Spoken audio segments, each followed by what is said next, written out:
Single dad was mistakenly hired by a billion-dollar company. But what he did changed the CEO's life. Mr. Noah Brandt, the voice cut through the hum of Dominion Ventures' glass atrium, stopping Noah in his tracks. His second-hand dress shirt tightened slightly at the collar. The gray tie borrowed from an elderly neighbor suddenly felt like a noose. He turned. A sharp-looking woman in a black suit approached. Her name badge read Nora Lynn, HR. Her expression was polite, but her eyes were scanning. "This way, please. The onboarding session is starting." Onboarding. Noah gripped his worn leather briefcase.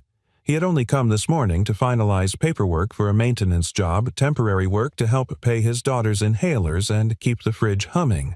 But the night before, an unexpected email had landed in his inbox. "Welcome to Dominion's Strategic Operations Unit. Please report to 17F at 9:00 a.m. He thought it was a mistake, a glitch, maybe even a scam. But then he thought, what if for once a glitch is the only door life gives you? The glass doors slid open. Noah stepped into a room that looked like something out of a business magazine. Long mahogany table, sleek chairs, golden downlights, and 12 sharply dressed young professionals already seated with glowing laptops. No one noticed him. "Looks like we've got one more." A voice rang out from the head of the table, commanding but not unkind. Noah looked up. A woman stood there, poised and unflinching eyes like burnished steel. Alexandra Voss, the youngest CEO in Dominion's history. She glanced at him. Just a second, then nodded. "Good, let's make it interesting." Noah took the last seat at the far end.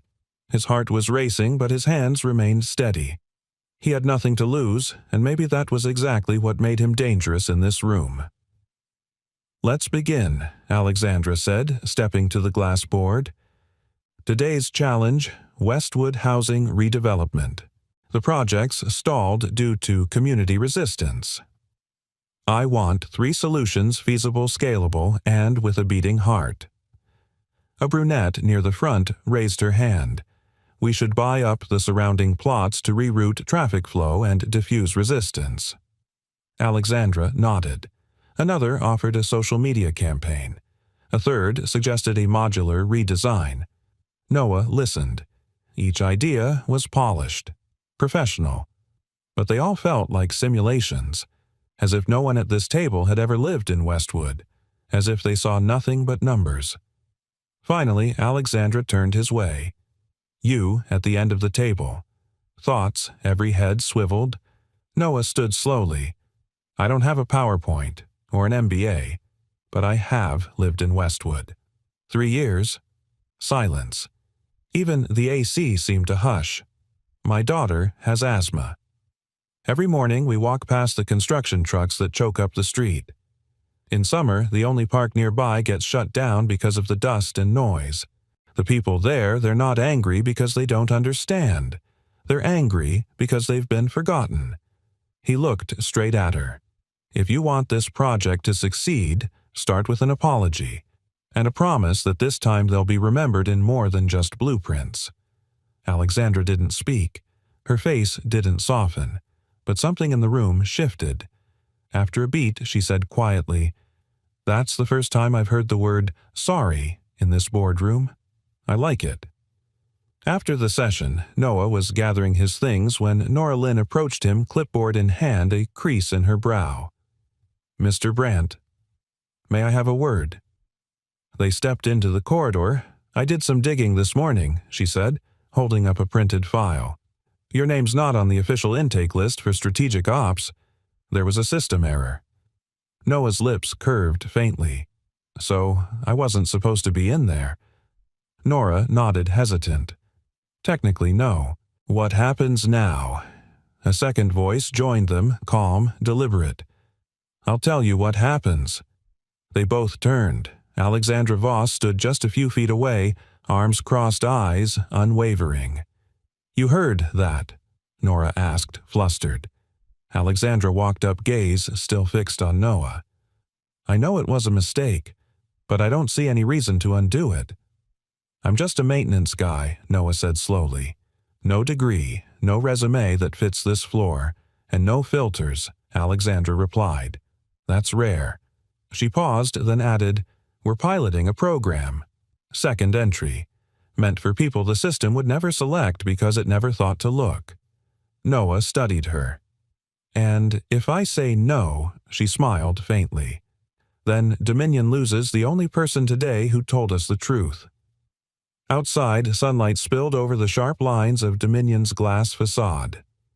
Noah stepped down the stone steps where Marcus was waiting in a beat-up Honda, sipping coffee from a paper cup.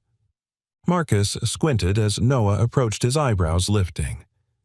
"You look like a man who either got hired or arrested."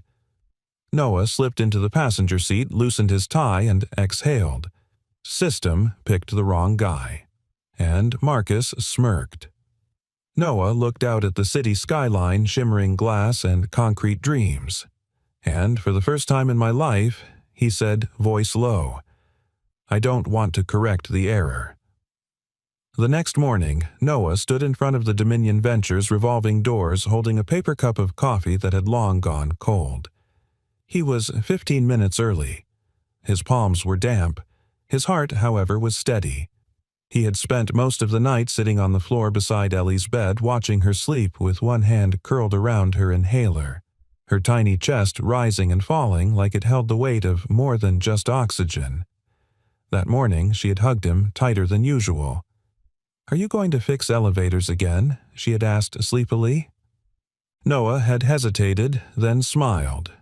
Sort of, just higher floors now. Now, as the glass doors whooshed open, he took a breath and stepped into a world where he was never meant to belong. His ID badge was temporary and still labeled facilities, but the receptionist waved him through like he wore a suit. On the elevator ride up, a young man in a sleek blue blazer eyed him curiously. "Did you get lost?" Sir Noah smiled. "Maybe, or maybe I just showed up where no one expected me to." The young man blinked. Noah didn't elaborate. The strategic ops floor looked even more intimidating in daylight. Frosted glass offices, soundproof meeting rooms, and walls lined with digital displays looping real-time city development data. Everyone moved with purpose, fast-polished, caffeinated. Noah, in his same old jacket, stuck out like a handwritten letter in a sea of PDFs. At the corner desk near the window, Nora Lynn waved him over. "We're starting in 10, she said, lowering her voice. "Listen, yesterday's error might have gotten overlooked because Alexandra backed you, but this floor, it smells fear faster than smoke." Noah nodded. "I'm not here to pretend." Nora stared at him. "Then don't flinch when they test if you're real." The meeting room today had a smaller team, 6 executives, including a man Noah hadn't seen yesterday. Trim silver at the temple's cufflinks that probably cost more than Noah's rent. He didn't bother to hide his stare when Noah walked in. "Julian Marsh," he said flatly, extending a hand. "Chairman of Internal Strategy. You're the wild card." Noah shook his hand. "Just the man who sat in the wrong room." Julian's handshake was firm, calculated. "We'll see if that error bears dividends." The meeting began. Alexandra wasn't in the room yet, and the atmosphere lacked the strange clarity her presence had brought. The discussion today circled a stalled proposal to redevelop a neglected industrial sector east of the city. Noah stayed silent at first, observing the flow. He didn't know their jargon, but he knew what it felt like to be ignored by a city that kept building upward while its foundations cracked. Then Julian spoke again, directing his voice at Noah without looking at him. "Mr. Brandt, you lived in East Loop, didn't you?" Noah narrowed his eyes. "For a year, until the mold got into Ellie's lungs."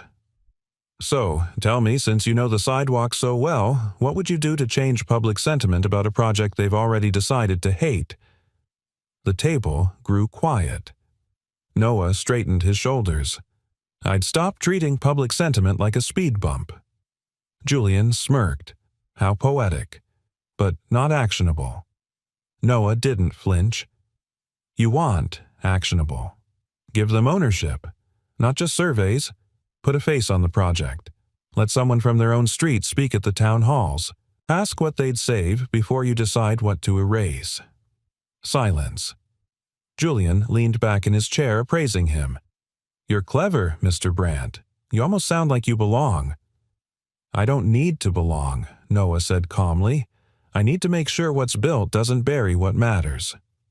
And from the glass doorway, a voice cut in. "That's exactly why he's here." Alexandra had arrived, her eyes locked with Julian's. "I asked for someone who didn't speak strategy, like it was gospel. Someone who remembered the ground level." Julian's smile didn't reach his eyes, and yet ground-level thinking rarely funds skyscrapers. She stepped into the room cool as glass. It does if the people at the bottom believe they're not just scaffolding.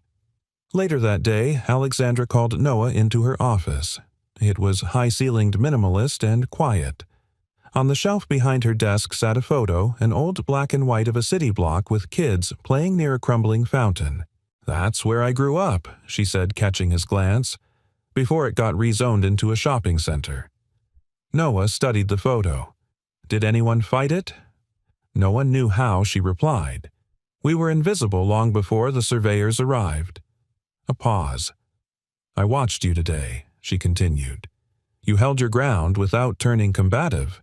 That's rare. I've been told I'm better at fixing things than explaining them," he said. She looked at him. "Then fix something for me." He raised an eyebrow. "I want you on the East Loop proposal. You'll be our community liaison. Embedded, street-level perspective. You don't have to dress the part, just speak the truth." Noah leaned back in the chair, exhaling slowly. "And Julian?" "He'll test you," she said. "So will the others. But I don't need you to impress them. I need you to be stubbornly honest." He gave a small smile. "That I can do in my sleep." Alexandra tapped her fingers on the desk. "Why'd you even show up yesterday?" "Honestly," Noah said. "Because I've spent years teaching my daughter not to ignore doors just because they weren't built for people like us." "Yesterday, a door opened. I walked through it." She nodded slowly, then said something he didn't expect. "You're not here because of a glitch, Noah. You're here because this place forgot it needed people like you." Back in the parking lot, Noah called Ellie. "Did you fix the elevator, Daddy?" she asked. He laughed. "Nope. But I might be fixing something bigger." She giggled. "Bigger than an elevator. Maybe even bigger than a skyscraper," he whispered. And somehow, as he said it, he felt the ground beneath him shift, not like it was collapsing, but like it was finally beginning to rise. Noah stood on the edge of East Loop as the late afternoon sun baked the cracked pavement and rusted chain-link fences. The air smelled of tar and fading summers of old basketball courts and oil-stained driveways. This was not a place you studied from reports. This was a place that remembered. Dominion Ventures had sent consultants here before wearing sunglasses and sneakers that had never touched dust. But today, Noah stood alone.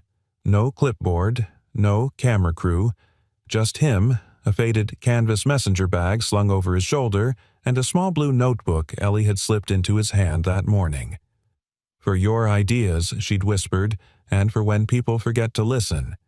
It had only 6 pages filled in all drawings, swings, trees, open skies, and one note in wobbly handwriting, a place where breathing feels like dreaming. Noah stepped into Mo's Hardware, one of the few businesses that hadn't folded after the zoning shifts. Mo, a bald man in his 60s with grease-stained fingers and eyes like polished worry, looked up from behind the counter. "Well, I'll be damned," Mo muttered. "Noah Brandt, back from the land of elevators and high-rises." "Something like that," Noah said. "Got a minute?" Mo set down his rag, leaned in. "Word is Dominion's coming back. What's your angle this time? I'm not here to sell anything." Noah said. "I'm here to ask. Ask what we missed." For 2 hours, Noah moved through the neighborhood not with a voice recorder, but with questions. Simple ones. What's one thing you'd want back if this place changed? What do you wish someone had asked before they started building? An elderly woman outside the laundromat said, I miss the sound of kids playing after school. These new roads. They took the laughter with the trees. A teenager at the basketball court shrugged. We got Wi-Fi towers, but nowhere to sit that doesn't smell like piss. A mother, walking her toddler, murmured, They said this would become a smart block. I just want it to feel like home. Noah wrote it all down. Not just words, truths. Later that evening, Noah stopped by the old community center, a boarded-up brick building with a faded mural of 3 kids holding hands beneath a painted banner, We Are Still Here. He stood silently in front of it, brushing the dust from the bricks as footsteps approached behind him. I used to come here every Saturday, said a voice. A woman's voice. Calm, precise. Noah turned. Alexandra stood there dressed down in jeans and a gray button-up shirt. Her heels were gone, replaced by old Converse. Her hair was tied up, but her presence still sharp. I didn't expect to see you here, Noah said. I could say the same, she replied. They stood in silence for a moment, watching the sun dip behind the mural. You were right, she said quietly. About apologies. About memory.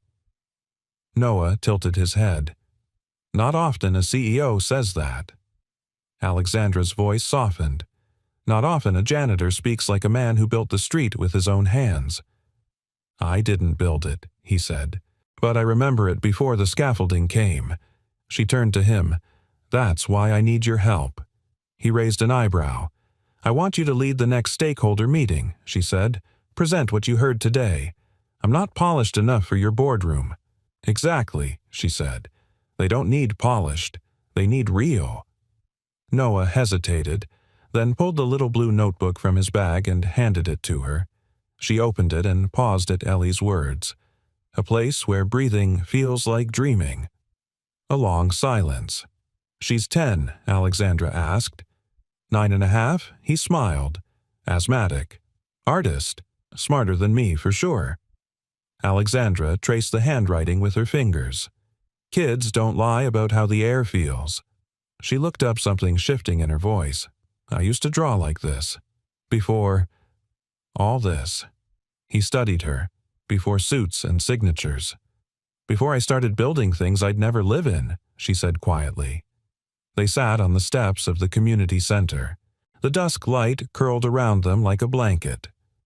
I used to think the point of success was to rise above where you came from, she murmured. Noah looked out at the empty street. And now I think the point is to lift the parts of you that never got to grow. They sat in silence, and then she asked the question he didn't expect. Did you ever want more, Noah, not just for Ellie? For you? He looked at her. Every day. But I learned to be okay with less. So she'd never have to. There was something fragile in that sentence, something Alexandra didn't want to break. You know, she said, standing slowly, most people climb the ladder and forget who was holding it steady. He looked up at her. And what about the ones who never had a ladder? She gave a faint smile. Maybe they were busy building stairs. That night, Noah returned home late. Ellie was asleep on the couch, still in her socks, with a comic book clutched in her hand. He pulled a blanket over her gently. But before he turned off the light, he added one more page to the notebook. A sketch of the community center. Open windows, kids laughing, trees in bloom, and a small bench under a banner that read, Still Here, Still Ours. The Dominion Ventures boardroom was a glass fortress, 12 feet of polished obsidian table, 12 chairs too sleek for comfort, and floor-to-ceiling windows that let the city watch you back. Noah stood alone inside, flipping through the little blue notebook. The walls around him weren't just made of glass, they were made of silence. The kind of silence that judged. He could still hear Ellie's voice from that morning, muffled by her cereal spoon. Just tell them the truth, Daddy, even if they don't like it. He'd nodded, smiled, kissed the top of her head. But now, facing a room that reeked of legacy and leverage, the truth felt like a paper boat in a thunderstorm. The door opened with a pneumatic sigh. Alexandra entered first regal composed.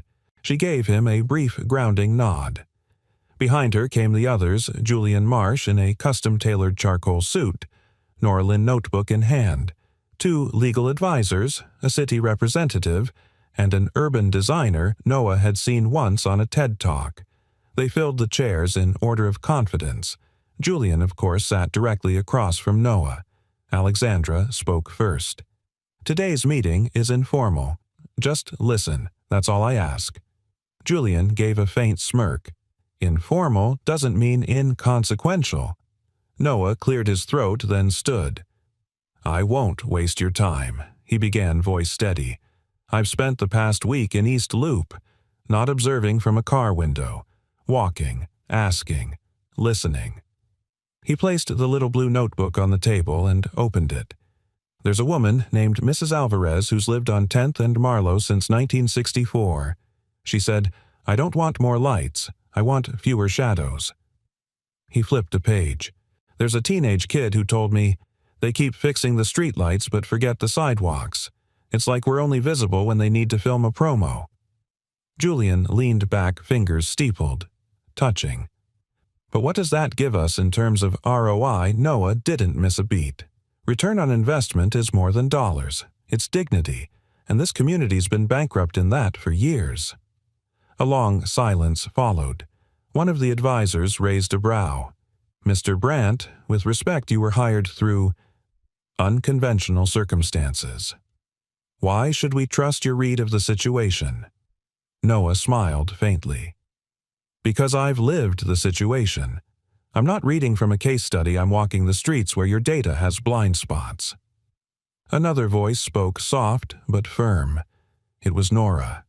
"He's right. We've had 4 firms pitch plans in the past 2 years. None got past the first town hall without protests." Julian turned. "You're defending him now?" Nora met his gaze. "I'm defending the facts." Noah leaned forward. "I'm not proposing a miracle. Just a shift. Instead of starting with blueprints, start with trust.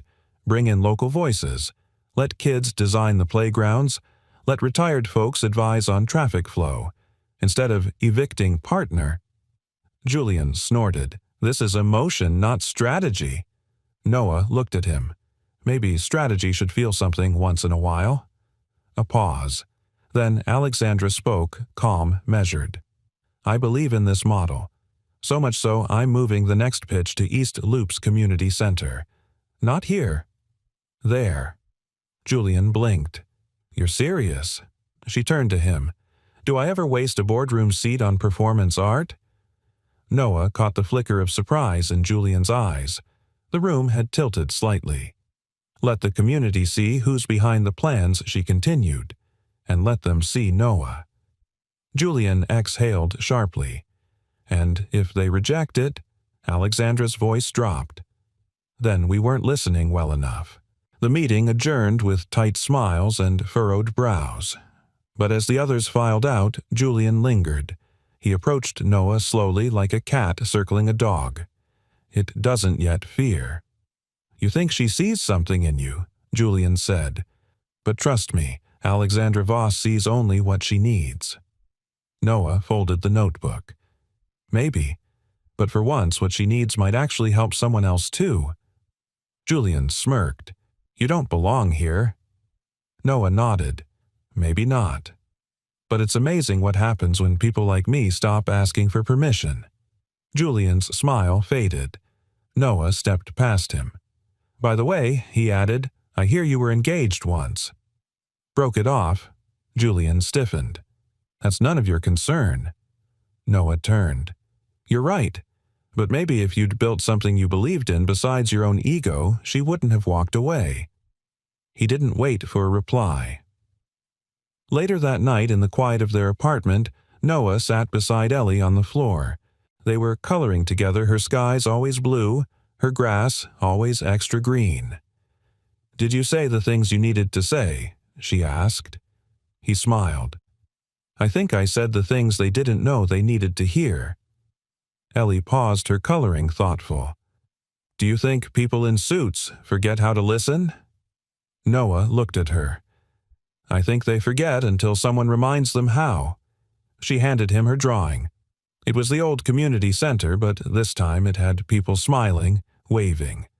On the rooftop, a banner in crayon read, "Everyone belongs." He swallowed the lump in his throat. "Can I take this to the next meeting?" he asked. Ellie nodded, "But only if you promise not to fold it." He pressed his palm to his heart. "Promise." The next morning, Noah found Ellie hunched over the kitchen table surrounded by colored pencils, old receipts, and a half-eaten apple. Her hair was a wild halo. She didn't even look up when he stepped into the room. "What are you working on?" he asked gently. She held up a sheet of paper, not quite proudly, but with a kind of quiet gravity. It wasn't just a drawing, it was a map. There she pointed, tapping the page. "That's where the swings should go. And the bench has to be here under the big oak, not next to it, under it. Because that's where the sun feels soft, not mean." Noah leaned in, studying her careful lines and shaded patches of green. "And this," he asked, pointing to a small circle near the bottom. "That's a quiet spot. You go there if you had a hard day. There's pillows and maybe a book you can keep even if you don't have a library card." He looked at her, not just with love, but awe. "This is beautiful," he said. She shrugged. "It's just what I wish someone built when I was sad." Noah crouched down eye level now. "Sweetheart, do you know how rare it is for someone your age to think like this?" Ellie blinked. "I don't think it's rare. I think grown-ups just stop listening to it." He didn't answer. He couldn't, because she wasn't wrong. Later that day, Noah brought Ellie's map to Alexandra. They met outside a coffee shop, one of the old ones not yet replaced by a chrome and glass franchise. Alexandra wore a dark sweater and minimal makeup, her hair pulled back in a way that made her seem younger. Less CEO, more someone trying to remember who she used to be.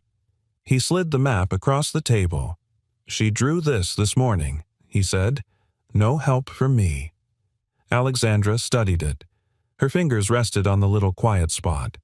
Her eyes lingered there longer than necessary. "What do you think?" Noah asked. "I think—" She hesitated. "I think it's the most honest rendering I've seen in years." She looked up. "And I think it says something uncomfortable." "What's that?" "That a child understood the soul of that place better than any adult we've paid." Noah exhaled slowly. "Then maybe we've been paying the wrong people." Alexandra gave a soft, unexpected laugh. "Do you ever not speak in weighty metaphors?" He smiled. "Only when I'm tired. You should be exhausted by now." "Oh, I am." They walked for a while, coffees in hand, saying nothing. Then Alexandra broke the silence. "Do you know why I first got into urban design?" He shook his head. "There was this park near the house I grew up in. Not big, nothing fancy, just kind. It had a swing with a squeaky chain and a tire someone had painted with stars. I used to go there when my parents fought. I always felt like the park understood me." Noah watched her words slow and deliberate. "When I turned 15, they tore it down, said it wasn't efficient land use." That phrase still makes me sick. He said nothing. There was nothing to say. "So I promised myself," she continued, "that one day I'd build places that mattered. Not just looked good on aerial renders. Places that listened." "And did you?" Noah asked quietly. She met his gaze, full of something almost like shame.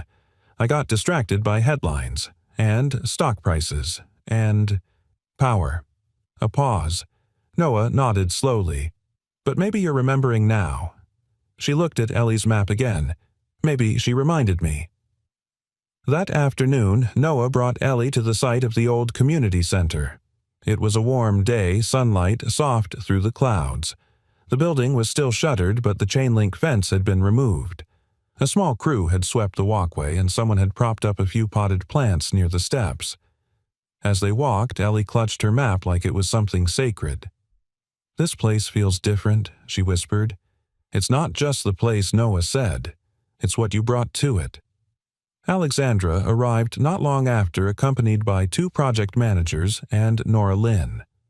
To Noah's surprise, Julian Marsh wasn't there. Ellie stood close to her father as Alexandra knelt down beside her. "Ellie," she said, "would you walk us through your map?" Ellie looked at her dad. He gave her a small nod. She took a breath, then stepped forward. She pointed to the big oak. "That's where people can sit and talk, because trees make people softer inside." She showed them the walking path with built-in chalk stations for kids and a sensory ramp for wheelchairs, a reading corner, a community board, all from the imagination of a child who'd been watching grown-ups forget.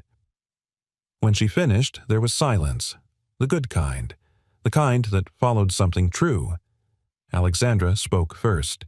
"This isn't just a concept, it's a guide. I want it integrated into the next phase, fully." The project manager hesitated. "You mean, as inspiration," she clarified, "but yes. We keep her layout, her intention, every piece that makes it human." Nora stepped closer to Ellie, kneeling beside her. "You just made this place matter again," she said softly. Ellie smiled. "I just listened to what it wanted to be." That night, Noah tucked her in gently. "You were amazing today," he whispered. She yawned. "I wasn't scared. I know he said. That's what made me proud." She looked up at him, her eyes barely open. "Will you still work with Ms. Voss?" He nodded. "Looks like we both have a lot to fix." Ellie snuggled deeper into the blanket. "Good. She listens when you talk." Then she was asleep, and Noah just sat there watching her breathe the soft rise and fall that reminded him why every risk was worth it. Somewhere in the living room, the little blue notebook lay open on the table, a new page ready. And this time the title wasn't his. It read, "Ellie's Park, designed by Hope." It started with a headline. "Dominion Ventures proposes unorthodox redevelopment plan, inspired by a child's vision." Then came the noise, emails, press, inquiries, whispers in downtown coffee shops where men in cufflinks spoke in coded contempt. But inside the Dominion Ventures building, it was quiet. Too quiet. Alexandra sat at the end of the boardroom table, her eyes sharp, hands clasped, pulse steady but watchful. Julian Marsh was back, and he wasn't smiling. The board had called an emergency session. Unscheduled. Behind closed doors. Noah sat further down the table, out of place in his off-rack shirt and faded blue blazer Ellie had insisted he wear. He was quiet, respectful.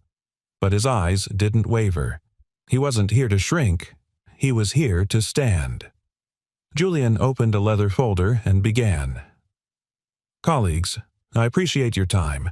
I'd like to bring to light concerns regarding recent decisions made without full board consent, namely the shift to a community-based proposal for the East Loop project and the appointment of a non-credentialed individual into a strategic advisory role." He didn't name Noah, but the implication was a knife. Alexandra interjected calmly. "The appointment was temporary under my discretion, which is within the bylaws for exploratory initiatives." Julian turned to her. "You're right, technically, but we're not running a summer camp. We're responsible to shareholders." He looked around the room. "Now, I'm sure we were all charmed by the idea of a playground designed by an elementary student. But our job isn't to charm. It's to perform." Noah slowly pushed his chair back and stood. "Permission to speak?" he asked. Julian scoffed. "Is this a town hall now?" Alexandra gave a slight nod. He let him speak. Noah placed a folded paper on the table. "Ellie's map. I didn't come here asking for power," he began, "or a title. I came because someone finally made a mistake in my favor. And instead of hiding it, I decided to see what would happen if I acted like I belonged." He paused. Everyone was watching. He unfolded the paper gently. The map was slightly worn now, but still intact. This map isn't about swings and benches. It's about being seen, about the parts of our city we've paved over because they didn't speak in our language or wear our kind of shoes. A silence fell. Julian leaned forward. You're not trained in this field, Mr. Brandt. You're not licensed, not vetted. You don't have the pedigree. Noah looked at him evenly. You're right. I also don't have the privilege of forgetting what it feels like to be overlooked. His voice lowered. And maybe that's what makes me dangerous. The room held its breath. Then Nora Lynn, quiet until now, cleared her throat.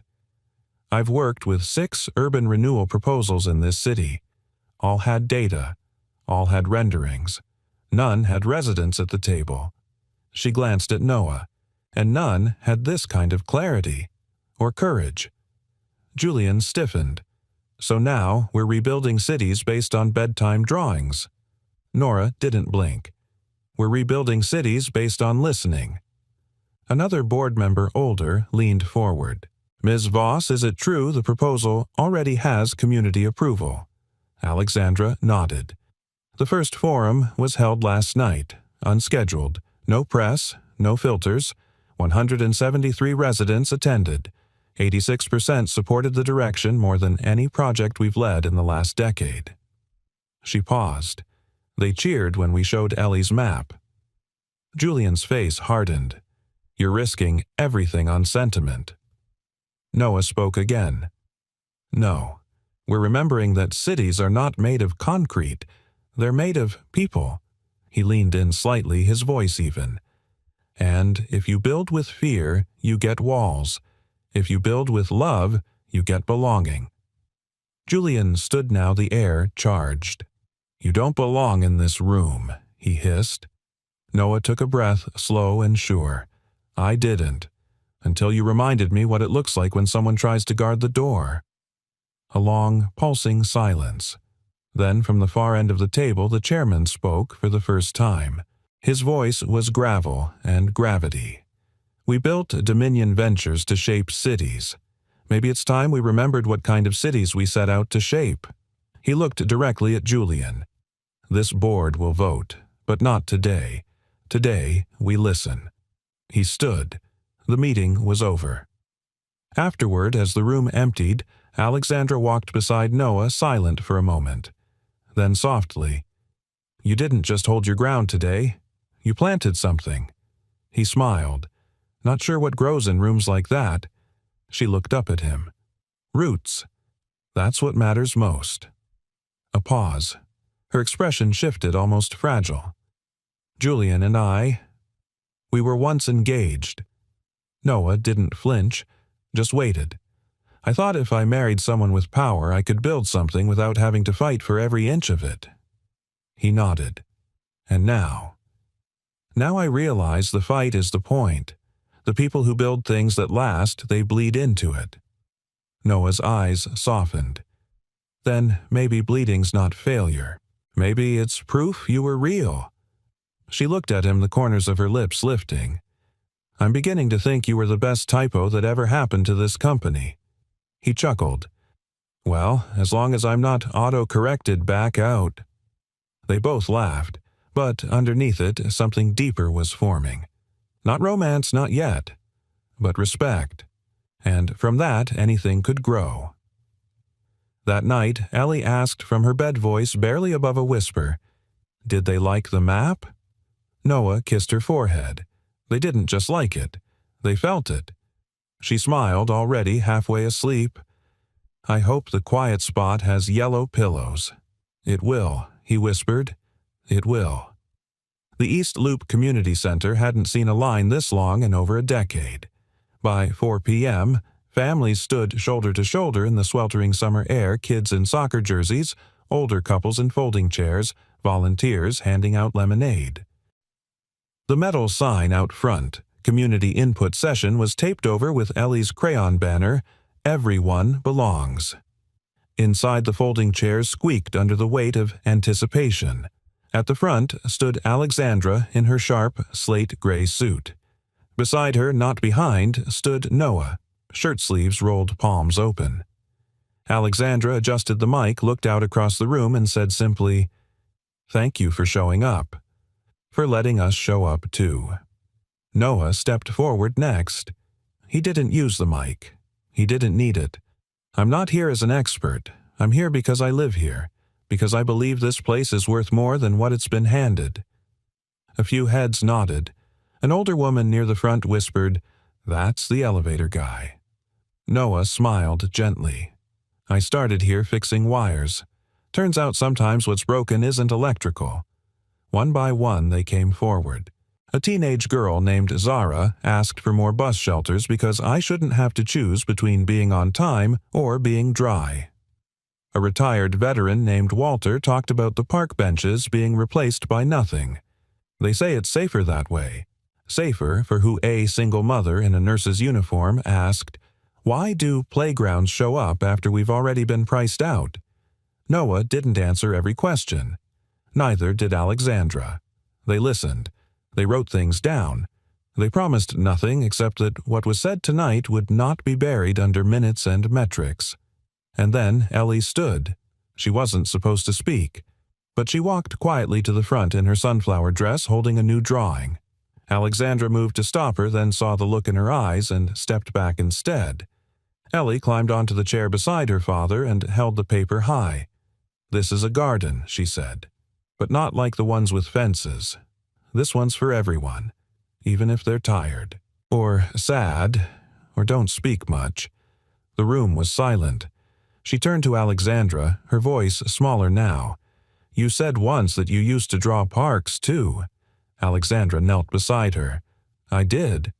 Then, "Why did you stop?" It wasn't an accusation. It was a question only a child could ask, one that cut with innocence. Alexandra didn't answer right away. "Then, because I started designing buildings people could see, and I forgot the ones they could feel." Ellie nodded like that made perfect sense.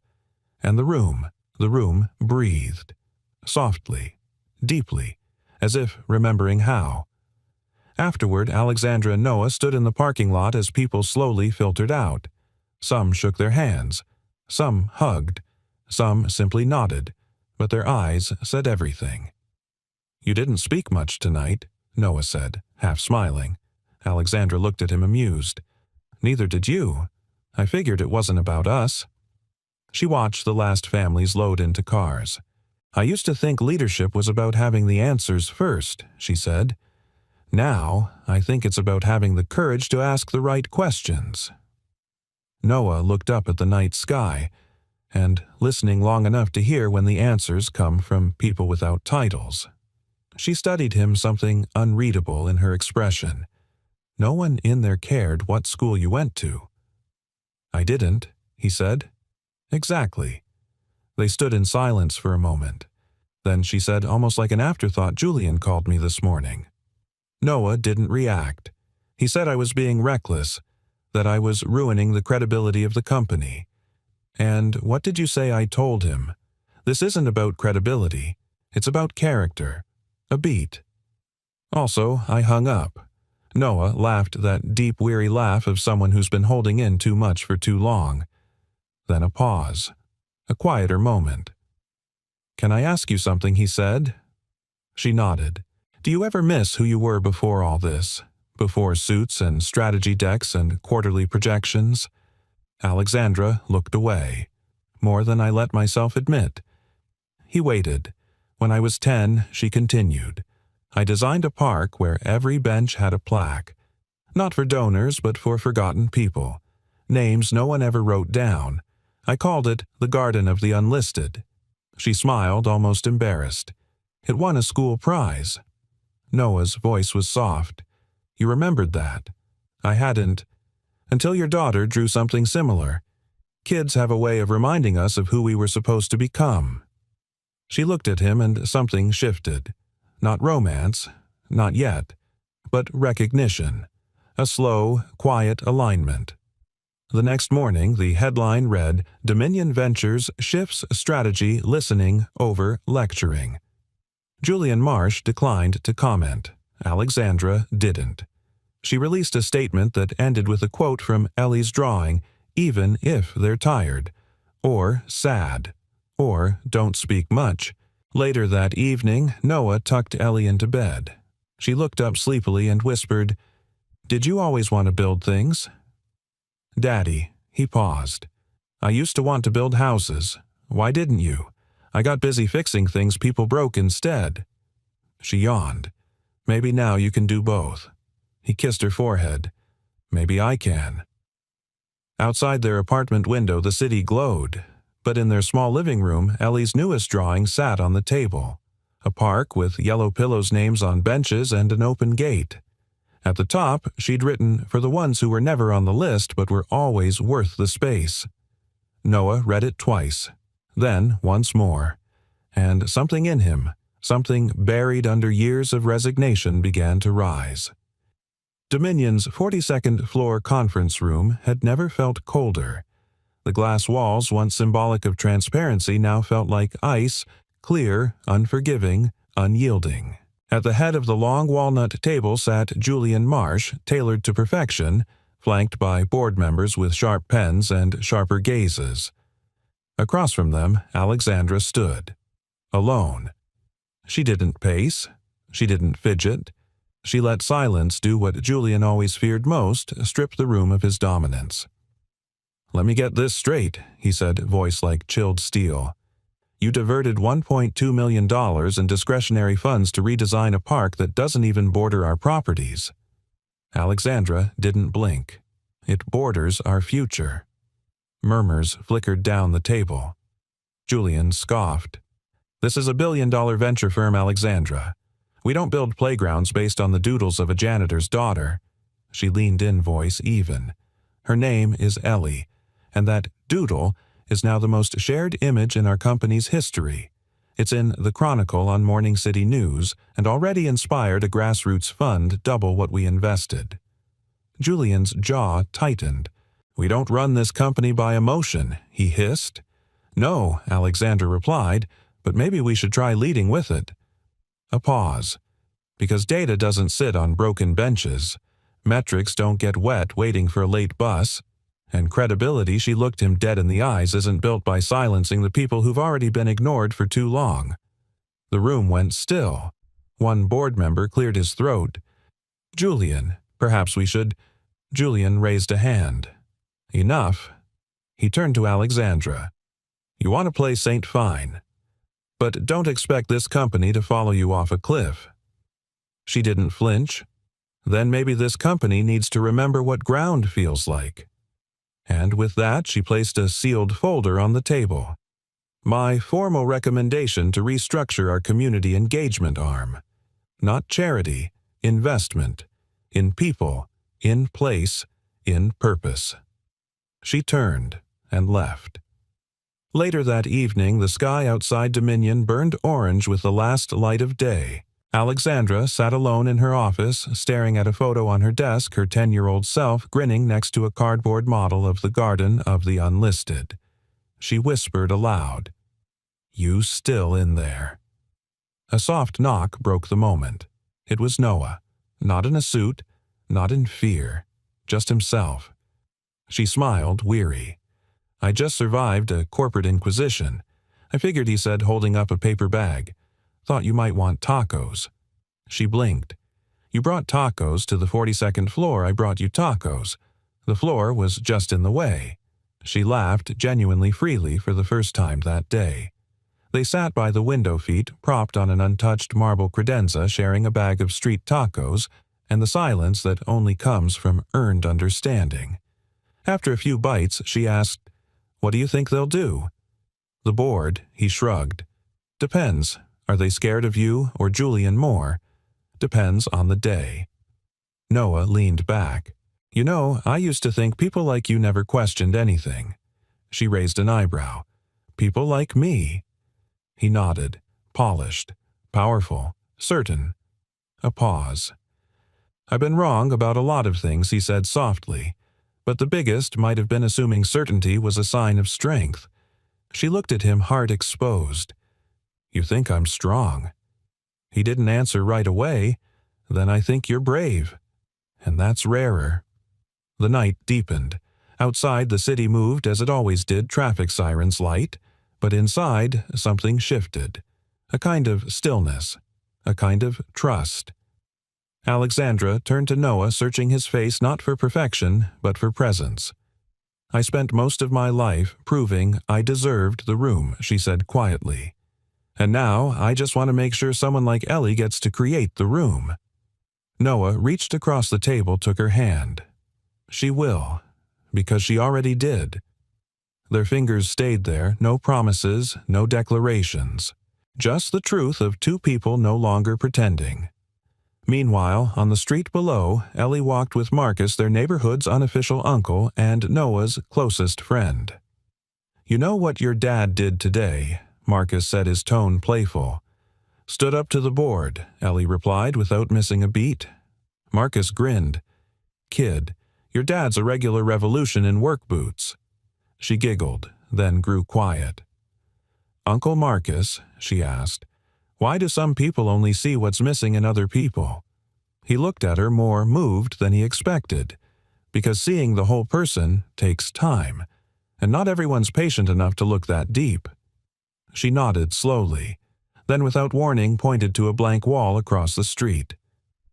"We should paint names there," she said. "What names?" "All the ones who were never listed." Marcus looked at her for a long moment. "Ellie, I think you're going to change the world." She smiled, sunlight wrapped in a child. "No," she said. "We are." 2 weeks later, the side of the city's old maintenance depot looked nothing like it used to. Where once there had been peeling beige paint and graffiti tags long ignored, now stood a half-finished mural, bold, vibrant, imperfect. It started with Ellie's sketch scaled to giant proportions, her stick-figure version of the Garden of the Unlisted, sprawling across 30 feet of concrete. But now, woven into the colors, were names. Dozens of them. Handwritten, some shaky, some with flair. All real. Names of people who'd been passed over, overlooked, forgotten. Marcus Chen one read under a symbol of a pair of old carpenter's gloves.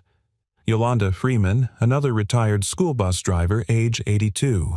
And beneath it all, in large, looping paint, the wall of the unlisted. Alexandra stood a few feet back, arms folded, sunglasses hiding how much this moved her. She wasn't wearing her usual navy pantsuit. Just jeans, a hoodie, and sneakers that still looked too new. Noah was up on a stepladder, adding a name in clean block letters. "Who's that?" she asked, nodding to the wet letters. "Jason Rudd." Noah said, "My high school English teacher. He taught me how to hold space in a sentence. Said, 'Words are like doors, you better know what's on the other side before you open one.'" She smiled. "I'd like to have met him." Noah glanced down. "You kinda are. Through me." For a moment she looked at him like she wasn't sure whether to laugh or cry. Then Ellie's voice rang out from across the lot. "Dad, Ms. Voss. Come here." They turned. Ellie was standing in front of a fold-out table covered in paint cups and old T-shirts with hand-printed logos that read, "Second Look Initiative." "What's this?" Alexandra asked. "It's our first official volunteer event," Ellie said proudly. "We're going to clean up the park behind the depot. Marcus said we could use his pressure washer, and Dad's letting me run the sign-up desk." Alexandra tilted her head. "You're really running this," Ellie beamed. "Of course. You said yourself I created the room." Alexandra crouched to her level. "I did say that." Then without missing a beat, Ellie whispered, "So, can I be CEO someday?" Noah coughed on laughter. Alexandra grinned. "Only if I can intern for you." Across town, Dominion Ventures was changing. Subtly, but undeniably. Julian Marsh's hold on the board had weakened. His tactics, once effective in private, had become clumsy in public. The press had caught wind of Alexandra's stand, how she'd diverted funds toward the forgotten spaces of the city and reclaimed purpose from profit. To some, it was a PR disaster, but to most, it was long overdue. In a quiet cafe not far from the office, Nora Lynn sipped coffee opposite Alexandra. "I just got word," Nora said, eyes steady. Julian's stepping down at the end of the quarter. Alexandra's face didn't move, but her breath released slowly as if a stone had finally been set down. "Unanimous vote?" she asked. "Not quite, but enough." There was a pause. Then Nora added, "You've changed this place more than anyone since the merger. But you also changed." Alexandra looked at her genuinely curious. "How so?" Nora tapped her heart.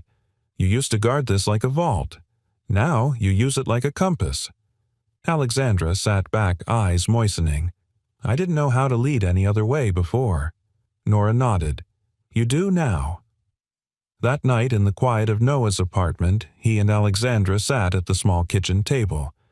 Ellie had gone to bed after proudly reciting a speech she'd written for the park ribbon cutting. "It's short," she said, "but powerful. Like me."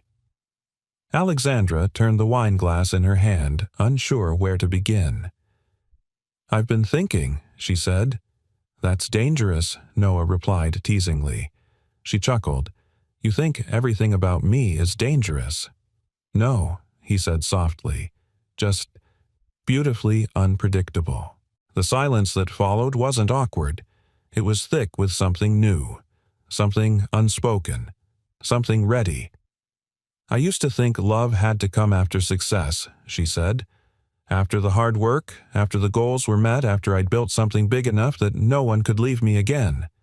Noah listened quiet, like he'd trained his whole life for it. "But maybe love is part of the building.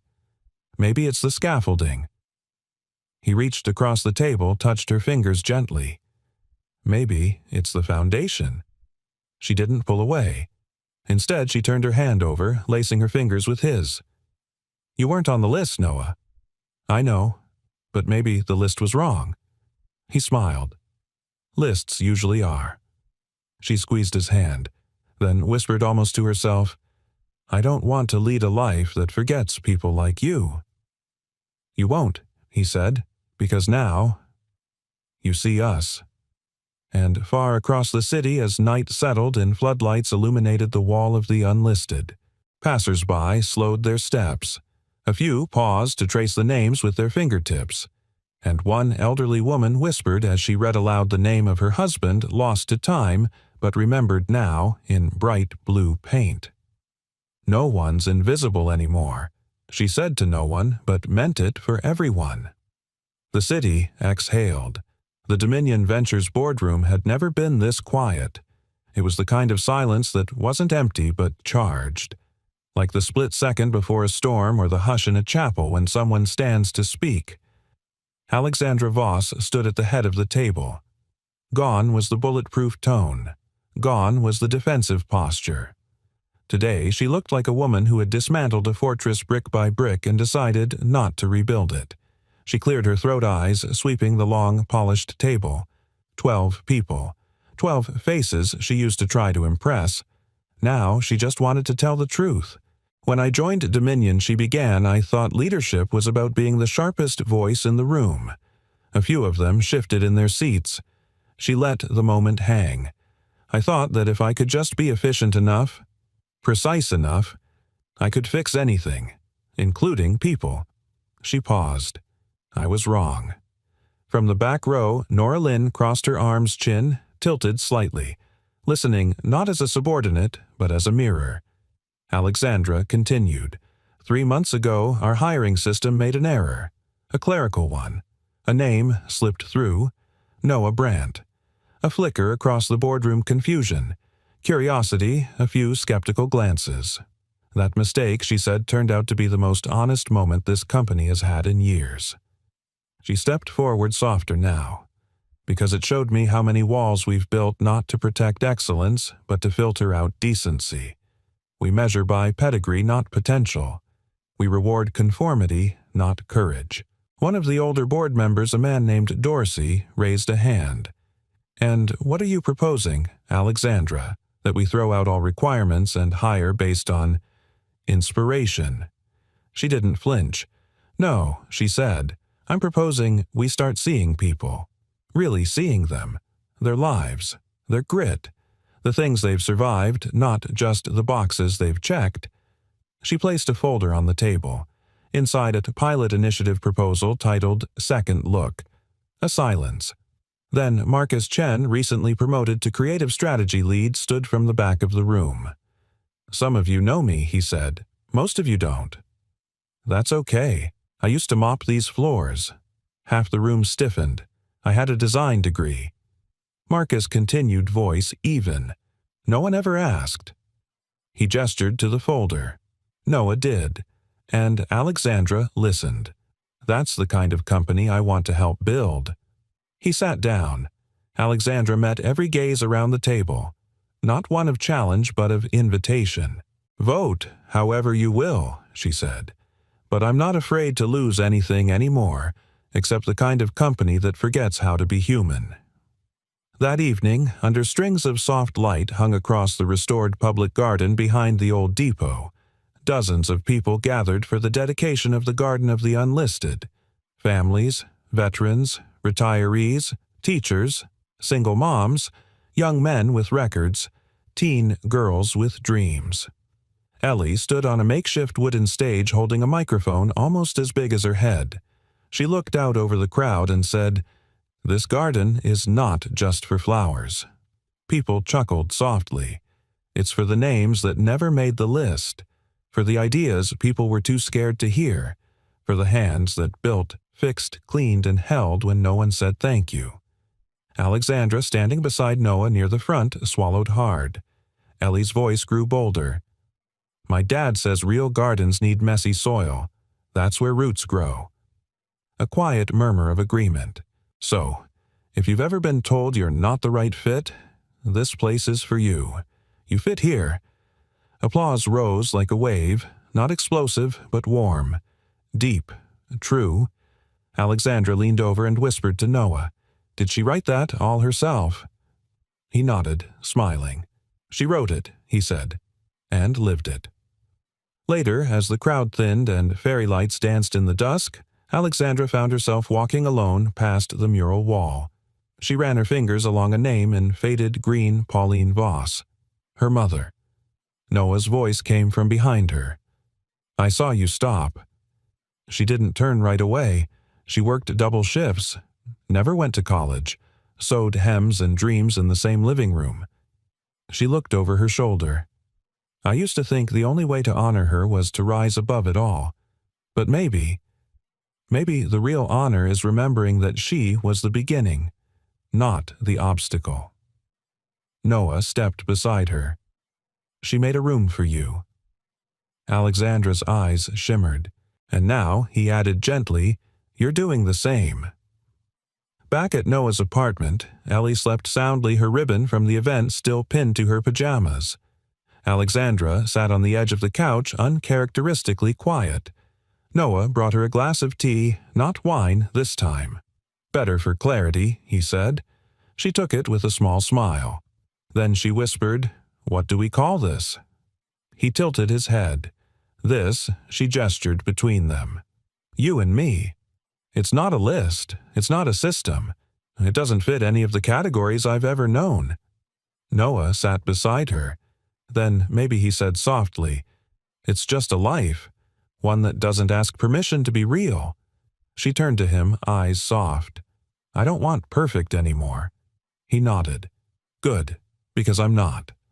She leaned in, resting her head against his shoulder. Neither of them spoke for a long time. Because sometimes the most honest thing to say is nothing at all. And in that quiet, something grew stronger than success, deeper than fear. It was something unlisted, but undeniably there. Winter came gently to Austin.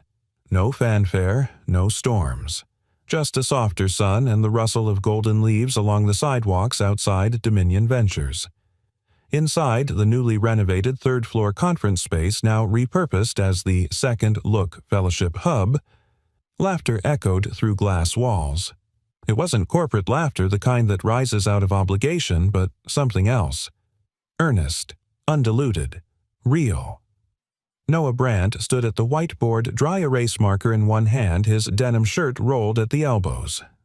He looked more like a teacher than an executive, maybe because he was both. Behind him, a group of fellowship applicants, former inmates, single parents, undocumented dreamers, veterans gathered around in a semicircle, each holding a folder with their names stamped in gold foil. No one was missing from the list this time. Noah tapped the board. Tell me one thing your past taught you that no degree ever could. A young man, maybe 23, raised his hand. That you can lose everything and still wake up. A pause. Heads nodded. A middle-aged woman with weathered hands added, "That silence can be a kind of power, too. You just gotta know when to break it." Noah smiled. "Exactly. What you carry matters. And now, we build with it." That same afternoon, Alexandra Voss stood on the rooftop terrace with Nora Lynn looking down at the small park below. The same space Ellie had once sketched with a crayon on the back of a Dominion flyer. It was real now. A winding path. Wildflowers. Wooden benches with names etched in. A mural of hands, dozens of hands reaching in from the edges, painting a single blooming tree in the center. Alexandra sipped her coffee. She didn't rush her thoughts anymore. Nora watched her, then said, "You turned a glitch into a legacy. That's a first." Alexandra smiled faintly. "No, Noah did." Nora raised an eyebrow. "You let him." A quiet beat. "I used to think leadership was about being the answer," Alexandra said. "Now I think it's about becoming the question. That makes better answers possible." Poetic Nora murmured, then softened. "But true." Below, Ellie ran across the lawn toward her dad holding something in her hand. Alexandra leaned closer to the glass. Noah knelt down as Ellie handed him a folded paper. He opened it, slowly revealing a list. Handwritten. Crooked. Spelled like only a 9-year-old could. At the top, it read, "The people who see me." Underneath it, listed, Daddy, Alexandra, Miss Nora. Even when I'm noisy, Marcus. He let me doodle on his iPad. The lady who fixed the elevator. Her name is Carla, me. Noah laughed gently, eyes shining. Ellie leaned in close and whispered, "I think that's the only list that really matters." Alexandra felt something tighten in her chest and release at the same time. That night, as the city settled into its December hush, Noah and Alexandra sat on his porch, two mismatched mugs between them. The world smelled like cedar and cold air, and the memory of something becoming whole. "You know," Noah said, "if someone had told me 6 months ago I'd be co-directing a hiring initiative at Dominion." "You would have laughed," Alexandra finished. "No," he smiled. "I would have cried." She looked at him surprised. "Because I used to think this kind of world," he gestured around them, "wasn't built for men like me." And now, he exhaled. "Now I know the world isn't built. It's rewritten, one list at a time." A long pause stretched between them, soft, golden safe. Alexandra reached out her fingers, brushing his hand. "I'm glad your name got through." He turned to her. "Funny thing is, I think you were the one who wasn't on the list." She tilted her head, the one that included grace and redemption, and choosing kindness even when no one's watching. She blinked slowly, emotion tightening in her throat. "I think we're all unlisted applicants," he added, "until someone chooses to see us." Weeks later, a small plaque was installed near the garden. It didn't boast, it didn't explain. It simply read, "This space is for those who weren't chosen but showed up anyway. Those who weren't listed but mattered. Those who rewrote the rules by remembering who they are. And every day beneath the branches of that single blooming tree, people came. They came to sit, to breathe, to remember that somewhere someone made space for them. And more importantly, they could make space for others." If this story touched your heart in any way, I'd love to know, where are you watching from? Let's see how far stories like this can travel. And if you believe in the power of second chances, quiet heroes, and the kind of love that grows through honesty and healing, don't forget to subscribe to the channel so you won't miss the next story. Thank you for spending your time here with us. Your presence means more than you know. See you in the next one.